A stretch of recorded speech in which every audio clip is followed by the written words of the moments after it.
No sé cuánto tiempo se mantendrá. Los espías de la agencia de 3 letras suelen ser bastante buenos encontrando este tipo de cosas y cerrándolas, antes de que se extiendan demasiado. Pero espero haber omitido suficientes palabras desencadenantes, para evitar que su software automático lo detecte inmediatamente. Pero probablemente no sea suficiente. Encontrarán esto, y a mí, y eso será el final. También debes saber que he cambiado los nombres de todos los involucrados aquí, así como algunos otros detalles en aras de la seguridad y la privacidad. Al menos, mientras la tenga. Algunos de ellos tenían familia y no quiero que se enteren de esto. Siempre es difícil decidir por dónde empezar esta historia, no importa cuántas veces haya escrito este borrador. Pero supongo que todo empezó a principios de 2015, cuando mi unidad fue desplegada en Afganistán. Llevábamos 3 años entrando y saliendo del país. A pesar de lo que decían los tertulianos del gobierno sobre las reducciones y el envío de tropas a casa, había más operaciones activas en esa parte del mundo, de lo que la mayoría de la gente podría imaginar. Solo habían pasado desapercibidas. Más actividad clandestina, menos guerra abierta que antes. No diré exactamente quiénes éramos. Viene con la naturaleza de nuestro trabajo, pero para mantener las cosas claras, nuestra unidad estaba bajo el mando de las operaciones especiales de los Estados Unidos. Una estructura de mando que engloba a ciertas unidades de fuerzas especiales del ejército estadounidense, ejército, marina, fuerza aérea, cuerpo de marines. Estoy bastante seguro de que incluso había algunos guardacostas flotando por ahí en alguna parte. No éramos de los que se limitaban a patrullar aldeas, o a buscar artefactos explosivos improvisados, no era nuestro cometido. Aún recuerdo lo que me dijo uno de mis instructores. Hacemos cosas malas a gente mala. La mayoría de nuestras misiones eran bastante cortas y secas. Al menos, tan sencillas como pueden serlo las operaciones clandestinas, redadas, captura y muerte de objetivos, y mucha recopilación de información. Perdí la cuenta de cuántas horas estuvimos sentados en la ladera de una montaña helada, mirando a través de un catalejo, contando cuántas veces algún insurgente potencial salió a dar de comer a sus cabras. Pero en enero de ese año, todos nos quedamos perplejos, cuando un agente de la CIA se presentó en nuestra base de operaciones avanzadas, FOB, aparentemente de la nada, diciéndonos que se nos había encomendado la misión más crítica de los últimos 50 años, incluso más que la redada contra Al-Qaeda. Admito que al principio no muchos de nosotros le creímos. Pero a medida que nos iba mostrando fotos de reconocimiento, transcripciones telefónicas y grabaciones de vigilancia, todas las piezas encajaron. Según él, la CIA había estado siguiendo la pista de una célula terrorista que operaba desde Afganistán y que intentaba hacerse con material nuclear. Esto no era nuevo para nosotros. Al-Qaeda había estado tratando de obtener una bomba nuclear durante décadas en este punto. Pero este grupo, conocido simplemente como la Hermandad, lo había conseguido. Basándose en información de la CIA, se habían puesto en contacto con un antiguo general soviético, que tenía acceso a una cantidad de material nuclear, concretamente plutonio apto para armamento. Entraron en Tayikistán, cerraron el trato y regresaron a Afganistán. La CIA y otros agentes les habían seguido hasta la frontera afgana, y luego desaparecieron en las montañas aparentemente sin dejar rastro. Ahí es donde entramos nosotros. Operación Cóndor. En conjunto no era una misión compleja. Encontrar a los malos, matarlos y asegurar el plutonio. Pero simple no significaba fácil. La zona era un terreno montañoso espantoso, casi sin fuerzas amigas en las inmediaciones y con una fuerte presencia enemiga. Estuvimos barajando ideas durante varias horas, hasta que nos decidimos por un plan. Un equipo de 10 hombres, insertado en helicópteros cerca de la última ubicación conocida del objetivo. Llegarían a pie, se enfrentarían al enemigo, asegurarían el objetivo y se retirarían. Era tentador enviar a todos los hombres que tuviéramos por la potencia de fuego adicional, pero más hombres sobre el terreno, significaba una firma más prominente para el enemigo. Es mucho más fácil colar a 10 tipos en un lugar que a 40. No dudé en ofrecerme voluntario. No fue por bravuconería, ni por querer la gloria, ni por buscar el siguiente subidón de adrenalina, ni nada por el estilo. Solo me había aburrido de no hacer más que tediosas misiones de reconocimiento durante semanas. Además, había asistido a un curso de formación adicional para hacer frente a amenazas, así que tenía sentido que fuera. Una vez elegido el equipo, pasamos la mayor parte de la noche ultimando los detalles, intentando pensar en todas las contingencias posibles, y en cómo planificarlas. Pero todos sabíamos que hay cosas que no se pueden prever. Todo el mundo tiene un plan hasta que le dan un puñetazo en la boca.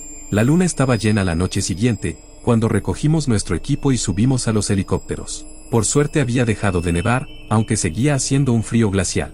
Intenté abrigarme lo mejor que pude en la parte trasera del helicóptero, que empezó a rugir, y el chirrido de los rotores pronto ahogó la música que había estado escuchando en mis auriculares. Algunos se quedaron sentados, otros hablaron por el sistema de comunicación de a bordo, pero yo intenté dormir. Nunca se sabe cuándo esos minutos extra de sueño serán útiles más adelante. Joy, nuestro jefe de equipo, me despertó cuando estábamos a 10 minutos de la zona de aterrizaje. Comprobé mi equipo por última vez y me coloqué las gafas de visión nocturna sobre los ojos, encendiéndolas y parpadeando mientras mi visión se llenaba de la pálida luz verde. El fuselaje se agitó bajo nosotros, cuando el helicóptero descendió por debajo de las cumbres de las montañas, los vientos azotaron la aeronave y la sacudieron como una lata en un huracán.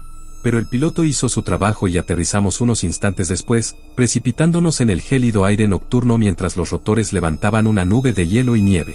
Tan pronto como el último hombre abandonó la rampa, el helicóptero despegó, lanzando al pelotón un último torrente de viento antes de desaparecer en el cielo nocturno. Y cuando el sonido de los rotores se desvaneció hasta convertirse en nada más que un débil rumor en la distancia, nos quedamos en un silencio casi total, salvo por el bajo rugido del viento a través del puerto de montaña. La nieve me llegaba a los tobillos, un polvo ligero que parecía desvanecerse en cuanto el viento la atrapaba. Nos pusimos en marcha de inmediato, ascendiendo por la ladera de la montaña con la única ayuda de nuestra visión nocturna. Eran poco más de las 3 de la mañana cuando llegamos a nuestro primer punto de control, un peñasco rocoso que sobresalía de la ladera de la montaña. Carlos, nuestro radiotelegrafista, se detuvo para transmitir el mensaje al mando mientras todos nos arrodillábamos y tratábamos de recuperar el aliento. Crecí en las montañas de Colorado, y no me resultaba extraño recorrer largas distancias a pie, pero la altitud de este lugar era algo totalmente distinto. Todavía jadeaba cuando nos dio el visto bueno, y nos transmitió el mensaje de vuelta del mando.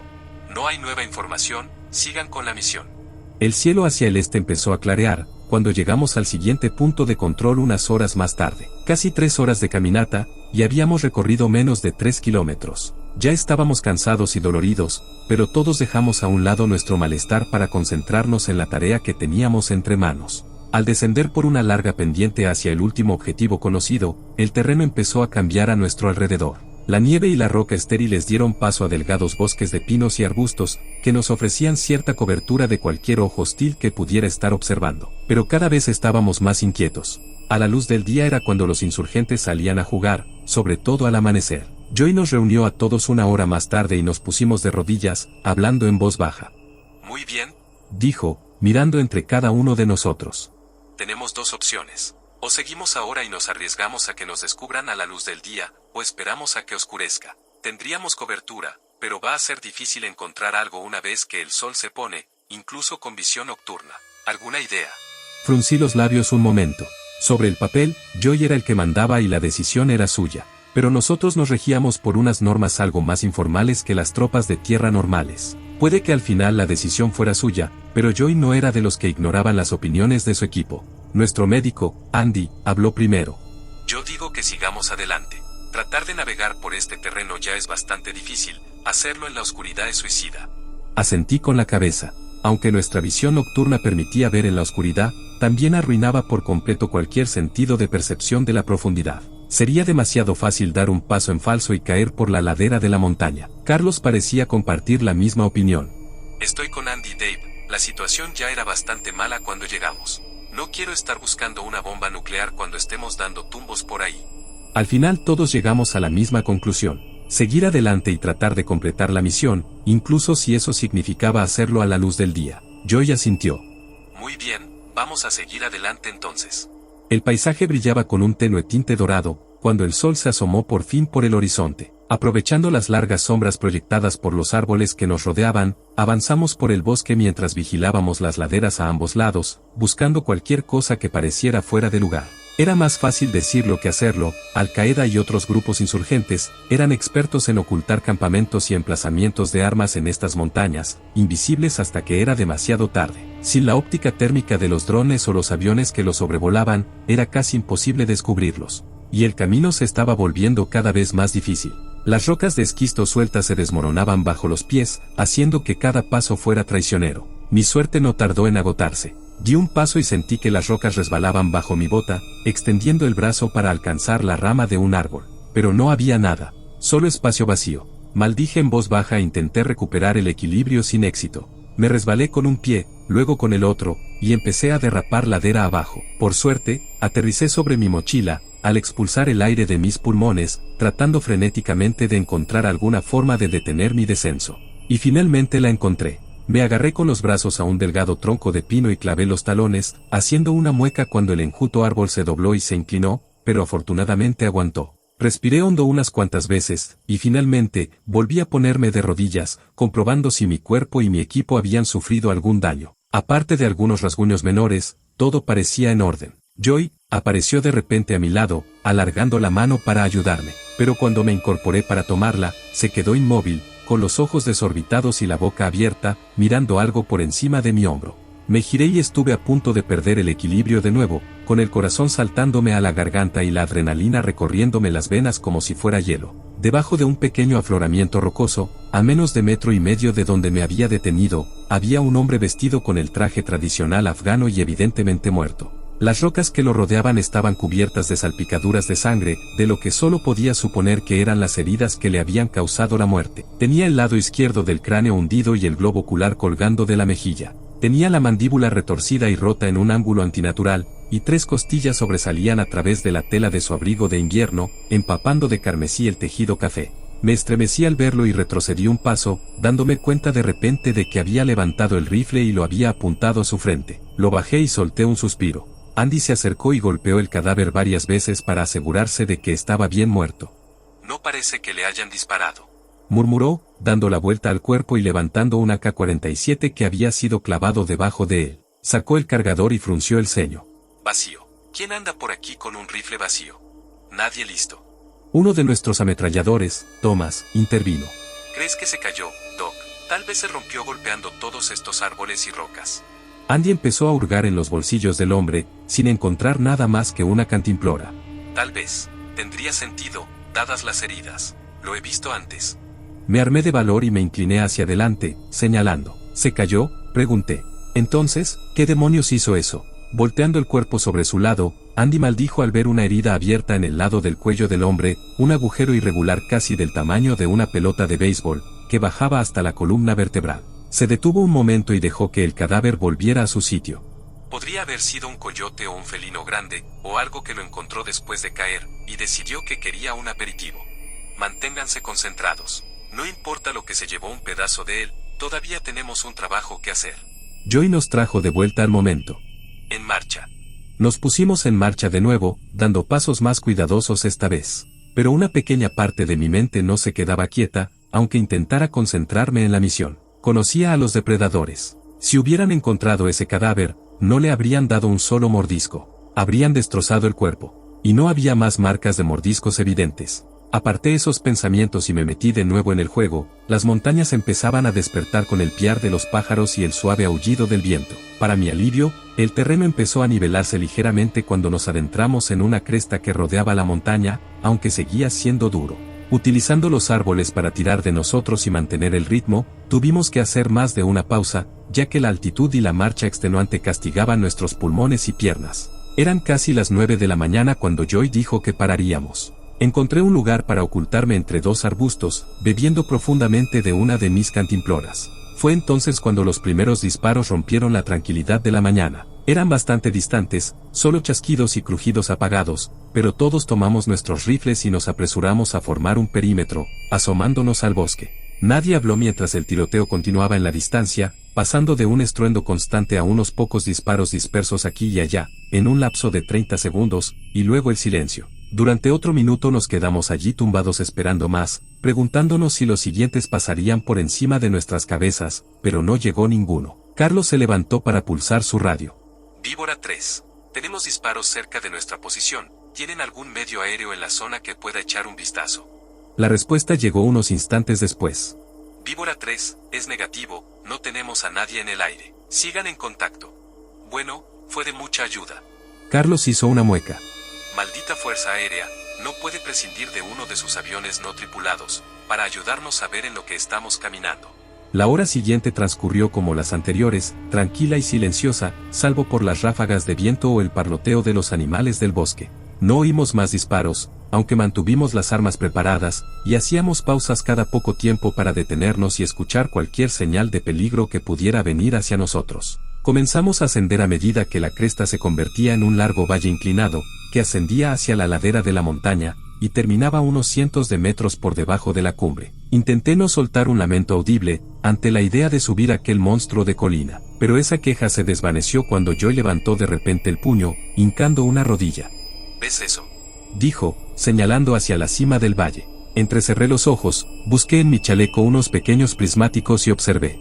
Allí, clara como el día, estaba la entrada a una cueva. Era pequeña, poco más que una mancha negra entre las rocas y la nieve, pero allí estaba. Pero eso no fue lo que hizo que me diera un vuelco el corazón. Cerca de ella, entre dos grandes rocas, había un nido de ametralladoras con sacos de arena y el cañón apuntando al cielo. Escudriñé frenéticamente las rocas y árboles circundantes, en busca de cualquier señal de cazas enemigos.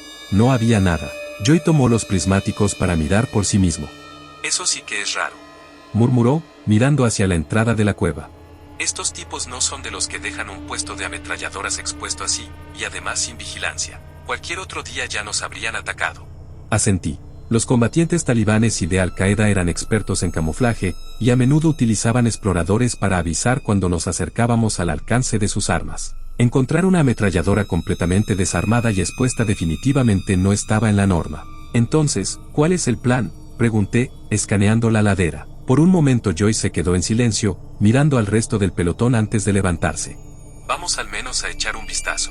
Si no hay nada, podemos marcar este lugar para que los pilotos lancen una bomba más tarde, y asegurarnos de que no puedan volver a utilizarlo. Comenzamos la ardua tarea de ascender por el empinado valle hasta el precipicio, resoplando por cada respiración, y casi teniendo que arrastrarnos sobre manos y rodillas en algunos puntos. Fue un ascenso lento y doloroso, en el que todos esperábamos llegar a la cima antes de desmayarnos de agotamiento. Todo el pelotón se quedó helado, cuando Joy se detuvo y levantó la mano, antes de señalar un grupo de árboles a unos 50 metros. Un mechón de tela sobresalía de entre los troncos, y algo húmedo cubría el suelo bajo él.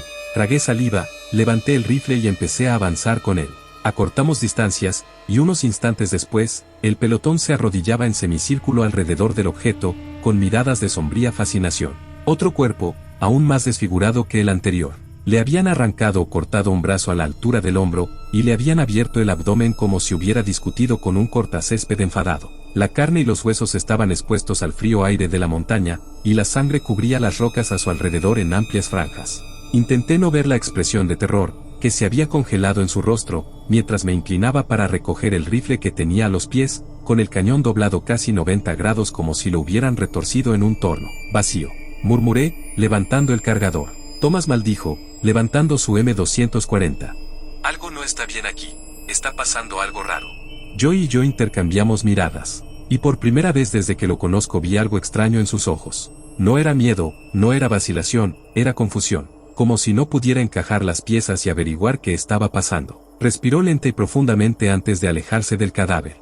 Sigamos adelante, dijo, con la voz apenas por encima de un susurro. A medida que ascendíamos, encontrábamos más cadáveres esparcidos entre los árboles y las rocas. Algunos parecían haber sufrido un accidente de auto, retorcidos y destrozados de formas antinaturales. Otros estaban casi desgarrados, con largos tajos en la carne o sin extremidades. Encontramos uno empalado en la rama de un árbol, a casi 6 metros del suelo. Su sangre aún goteaba cuando pasamos por debajo. Por primera vez empecé a oír el tintineo de los casquillos de bala bajo mis pies, cientos de ellos esparcidos por el suelo cerca de fusiles y ametralladoras vacías. Algunas de las armas habían quedado casi totalmente destruidas, los cañones retorcidos o los receptores aplastados como una lata. Me había enfrentado a la muerte muchas veces. Amigos habían muerto desangrados en mis brazos. Había visto a hombres vaporizarse en explosiones de artefactos explosivos improvisados. Había visto cómo se desvanecía la vida de los rostros de los hombres después de que yo les disparara, y había visto lo que quedaba después de que las bombas cayeran sobre sus cabezas.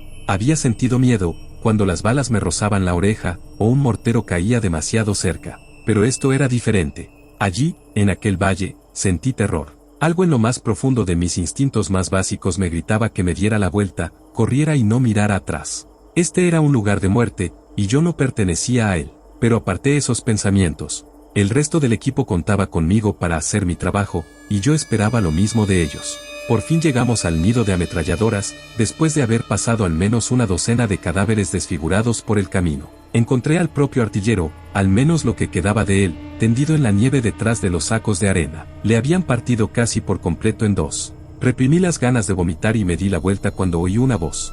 Joy, tenemos uno vivo.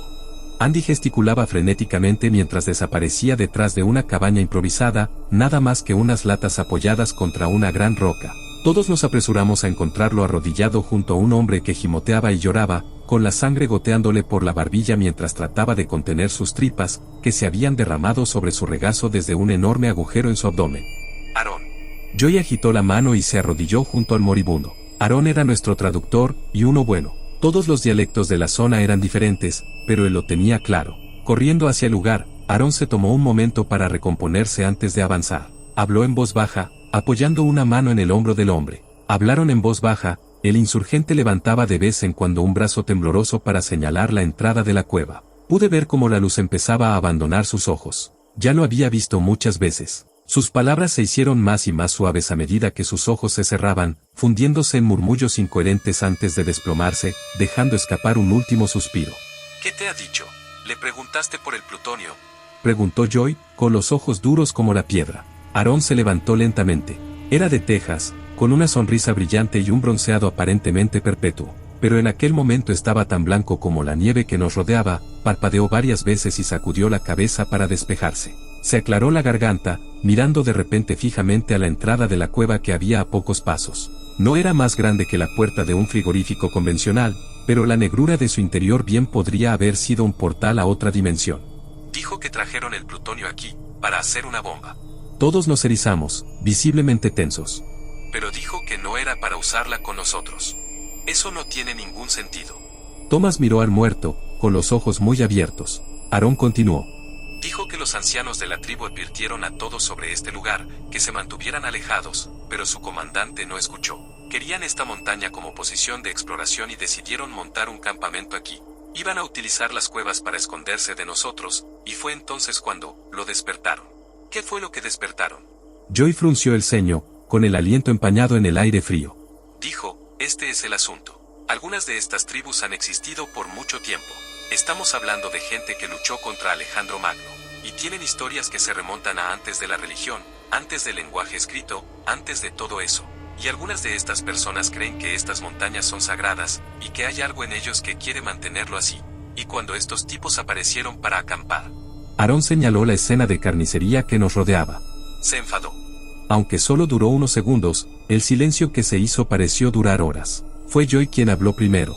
Todavía tenemos una misión. Hay un montón de plutonio dentro de esa cueva en alguna parte. Señaló el hueco entre las rocas. Y tenemos que encontrarlo. Vamos a ignorar todo eso de que un espíritu de la montaña acabó con ellos, y vamos a entrar ahí de todas formas.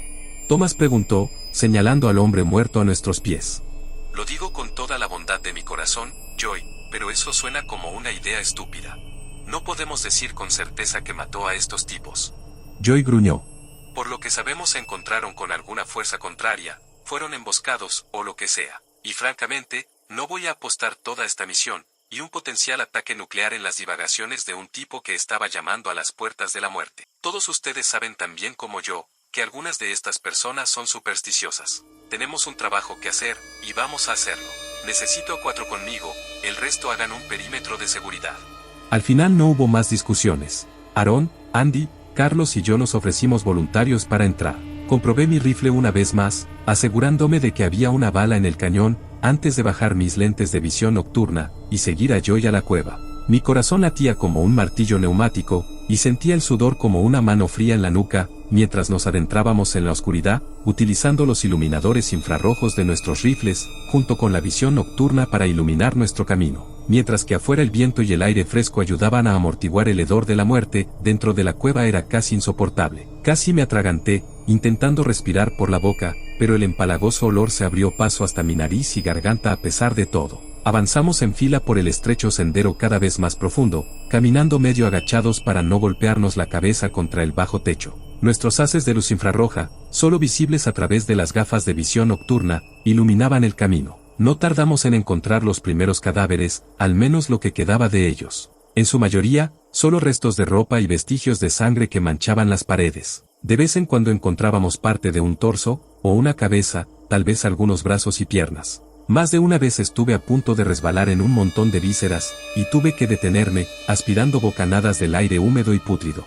El pasillo empezó a ensancharse lentamente, hasta que nos encontramos en una caverna circular con 2 caminos más, que se bifurcaban a ambos lados. Se me encogió el corazón ante la idea de tener que dividir el equipo, muy consciente de la situación de película de terror en el que nos estábamos metiendo, hasta que Joy me dio un golpecito en el hombro, iluminando con su rayo infrarrojo, una caja de madera apoyada contra una pared. Incluso con la visión granulada a través de mis gafas de visión nocturna, es difícil no ver un símbolo gigante de advertencia de radiación pintado en amarillo brillante. Me acerqué cautelosamente a la caja, me colgué el rifle y me quité la mochila. Podía oír a Joy y Carlos empezando a colocar cargas de demolición para volar este lugar una vez que hubiéramos terminado. Las bisagras de la caja chirriaron cuando la abrí, y me estremecí al oír el sonido, observando el contenido. Una esfera metálica, quizá del tamaño de una naranja, estaba acurrucada en un lecho de espuma. A pesar de sus usos, el plutonio es perfectamente seguro de manipular, incluso con las manos desnudas. Las partículas que emite ni siquiera penetran en la piel. Solo se vuelve realmente peligroso si se inhala o ingiere el material, o si lo pones en una bomba nuclear. Pero eso no significaba que me lo fuera a meter en el bolsillo sin más. Rebuscando en el interior de mi mochila, saqué una bolsa de tela finamente tejida, para contener cualquier posible polvo o partícula. La introduje en la bolsa y luego lo metí todo en la mochila, me levanté y me di la vuelta, sintiendo de repente como si me hubieran clavado los pies en el suelo. Había visto muchas cosas posiblemente aterradoras durante mi estancia en los equipos. Hombres volados en pedazos, soldados que gritaban por sus madres mientras morían, un combatiente enemigo que cargaba contra mí, con una bayoneta con la intención de clavármela en el estómago. Nunca te acostumbras, pero una parte de tu cerebro empieza a aprender cómo manejar esa sensación de miedo y terror abrumadores, cómo apartarla y seguir adelante en el momento, dejando eso como otra maleta de equipaje emocional que manejar más adelante. Pero de todas las cosas que he presenciado, no había nada que pudiera haberme preparado para lo que me esperaba. Mi cerebro entró en cortocircuito, negándose a aceptar lo que estaba viendo como realidad. Parpadeé una vez, luego 2 veces. Esa cosa seguía ahí, y esa es la única forma que se me ocurre para describirlo, una cosa. Ni un hombre, ni una bestia, sino algo intermedio. Su pelaje enmarañado colgaba de sus hombros encorvados mientras se agachaba a 4 patas. Sus extremidades, anormalmente largas, se doblaban en ángulos extraños. Apenas podía distinguir el brillo de sus garras ganchudas de 1 metro de largo, que repiqueteaban suavemente contra la piedra cada vez que movía su peso. Si se hubiera puesto a 4 patas, habría medido al menos 3 metros, aunque se sentó encorvado con sus 4 brazos y piernas extrañamente largos. Una parte lejana de mi cerebro se dio cuenta de que no respiraba, cada vez que se detenía, permanecía inmóvil. Ni siquiera el sutil ascenso y descenso de la respiración, pero todo aquello palidecía en comparación con su rostro. Allí no había nada, solo un vacío negro con la vaga forma de una calavera, o alguna horrible creación infernal. Pero había algo que podía ver con certeza. Fila tras fila de dientes brillando en la oscuridad, goteando algo sobre el suelo bajo ella. No sé cuánto tiempo estuve allí, pero finalmente, algo me sacó de mi ensueño. Era Joy, que me silbaba en voz baja, con una mano sosteniendo el fusil para mantenerlo apuntando a aquella cosa, y la otra agarrando el interruptor de detonación de los explosivos que ya habían colocado. No se atrevía a moverse, solo desviaba la mirada hacia el pasillo por el que habíamos venido. Me entraron ganas de gritarle, pero me pareció una idea terrible dadas las circunstancias. Pero, parecía nuestra única opción, así que di un solo paso, y mi bota pisó lo que supuse que había sido parte del tubo digestivo de alguien, ahora una mancha de sangre sobre la roca. La reacción fue instantánea. La criatura se apoyó contra la pared con una serie de movimientos bruscos y chasqueantes, y emitió un sonido que me perseguirá siempre. Era el sonido de 1000 hombres muriendo a la vez, un chillido que reverberó y resonó en la pequeña cámara, en una oleada tras otra de puro odio y desprecio. Grité, con el terror inundando mis venas como fragmentos de hielo. Todos gritábamos, pero nuestras voces bien podrían haber sido motas de arena en un huracán, ahogadas en la nada por aquel rugido. Todavía no estoy seguro de quién disparó primero. Creo que Joy lo hizo, pero es difícil de decir. En un espacio tan pequeño, los disparos deberían haber sido sencillamente abrumadores, pero no llegué a oírlos. Vi el destello de su boca arrojando fuego, al que pronto se unieron los otros 3, iluminando la caverna como una explosión. Pero, aquella cosa parecía hecha de sombra viva, envuelta en la oscuridad salvo por sus dientes salvajes. Carlos me gritaba que corriera, que saliera, tratando de agarrarme del brazo. Fue arrebatado del aire justo cuando sus dedos tocaban mi manga. Nunca vi moverse a aquella criatura, pero de repente allí estaba, con un par de garras alzándolo por el cuello mientras las otras lo atravesaban por el abdomen, por debajo del chaleco y saliendo por la espalda con un chorro de sangre. Carlos emitió un quejido grave, sacudiéndose y retorciéndose, e intentando levantar el rifle mientras aquella cosa lo levantaba del suelo. No tuvo oportunidad. Lo partió en dos, sus piernas se estrellaron contra una pared, mientras el resto de su cuerpo golpeaba el otro lado con una bofetada húmeda. Me quedaba la cordura suficiente para poner el selector en automático, alzar el rifle y disparar una larga ráfaga, cuando la criatura se abalanzó hacia adelante, moviendo uno de sus apéndices en un amplio arco. Aaron no tuvo ninguna oportunidad y se desplomó en el suelo, mientras su cabeza caía. Andy solo recibió un golpe de refilón, pero fue más que suficiente. Una de esas garras silbantes lo alcanzó en la garganta, y el impulso del impacto lo lanzó contra la pared, con un crujido nauseabundo de huesos quebrándose. Cualquier pensamiento coherente que me quedara se evaporó. Grité, vacié el último cargador y empecé a tomar otro. La cosa se volvió hacia Joy y hacia mí, con los dientes rechinando y las garras ensangrentadas raspando el suelo. Una vez más se abalanzó, justo cuando yo cerraba el cargador y accionaba el disparador. Una ráfaga de balas le dio justo en la cara, o al menos donde debería haber estado su cara. Saltaron chispas cuando las balas rebotaron en sus dientes, acercándose a mí. Esperaba la agonía ardiente de las garras hundiéndose en mi estómago, o una repentina sensación de mareo al separarme la cabeza de los hombros, pero en lugar de eso, caí de pie, algo pesado se estrelló contra mi pecho. Patiné hacia atrás, parpadeando para alejar el sudor y la sangre que me escocían los ojos. Joy yacía arrugado contra la pared, con el chaleco desgarrado para revelar los 4 agujeros rasgados en el abdomen, por donde asomaban las costillas. Jadeaba y resollaba, y la sangre formaba una fina niebla cada vez que tosía. La bestia se había vuelto contra él, y daba vueltas para atacar de nuevo. Miró entre los dos, con los dientes chasqueando como clavos de hierro sobre granito. Joy levantó la vista de la ruina que era su torso, moviendo la cabeza de un lado a otro. Todavía sujetaba el rifle con una mano, tratando de hacerlo funcionar. Nuestros ojos se encontraron, a solo unos metros de distancia. Jadeando y gorgoteando, levantó la mano izquierda. Aún tenía el detonador en la mano y quitó el seguro. No podía hablar, tenía la garganta llena de sangre, pero consiguió pronunciar una palabra. Vamos. Ni siquiera fui consciente de que había empezado a correr hasta que estaba a mitad de camino por el pasillo, con el sonido de los disparos rugiendo en mis oídos, mientras yo vaciaba el último cargador de una larga ráfaga. Hubo un segundo de silencio ensordecedor, más fuerte de lo que hubiera podido imaginar, y luego un ruido como un trueno dentro de mi propia cabeza. Estaba a mi alrededor, dentro de mí, empujando y tirando de cada fibra de mi cuerpo. Algo me empujaba fuera de la cueva hacia la luz del día. Una vez más, algún rincón distante de mi mente se dio cuenta de que era la onda de presión de la explosión, y que bien podría matarme, pero no podía procesar eso.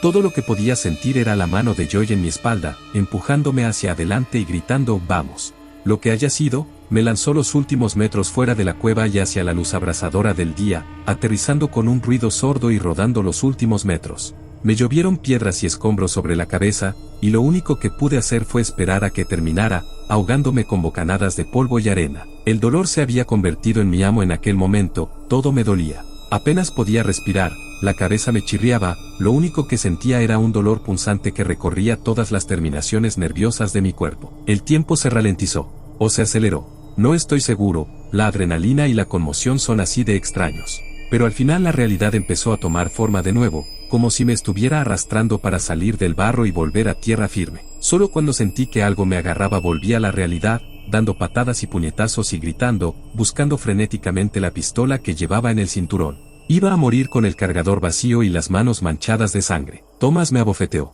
con fuerza, lo suficiente para que se me nublara la vista y se me entumeciera todo el cuerpo durante unos segundos. Lo bastante fuerte como para sacarme finalmente del estupor, parpadear para quitarme el polvo de los ojos y ver su cara mirándome desde arriba, con los ojos muy abiertos y la boca abierta. Decía algo, pero yo no le oía, solo el palpitar de mi corazón y el torrente de sangre que corría por mis venas. Señaló frenéticamente hacia la cueva y conseguí ponerme de lado, esperando ver a esa cosa arrastrándose para venir a matarnos a todos. En su lugar, me encontré con un espectáculo hermoso y terrible. Una pila de escombros ocupaba el lugar de la entrada, con nubes de polvo y humo que seguían elevándose entre las piedras. Me obligué a arrodillarme y me quedé boquiabierto, con los ojos muy abiertos, incapaz de asimilar lo que veía. Y me quedé así durante horas, arrodillada entre las rocas destrozadas, intentando comprender. Solo cuando Thomas me agarró por el hombro y me sacudió, recobré el conocimiento suficiente para recomponerme. «Vamos a salir», decía, «el extracto está en camino». El primer sonido que oí cuando recuperé la audición, fue el lejano zumbido de las aspas del helicóptero mientras salíamos del cañón. A él se unió el eterno e interminable rugido del viento, que arrastraba el sonido de hombres muertos por las cimas de las montañas. Todos juramos guardar el secreto. La mayoría de los chicos aceptaron encantados. Todos querían olvidar. Yo también, pero no puedo. Saben que algo pasó en esa cueva, algo horrible, pero no saben la verdad. Y no quiero que la sepan. Nadie más necesita esa carga. Dejé el ejército en cuanto terminó mi contrato, y por eso estoy contando esta historia ahora. Esos espías y agentes secretos del gobierno van a hacer lo que sea para mantener esto en secreto, pero tengo que contar esta historia, porque la verdad tiene que salir a la luz. Hay muchas cosas que temer en Afganistán, pero una de ellas es diferente a todo lo que hemos visto.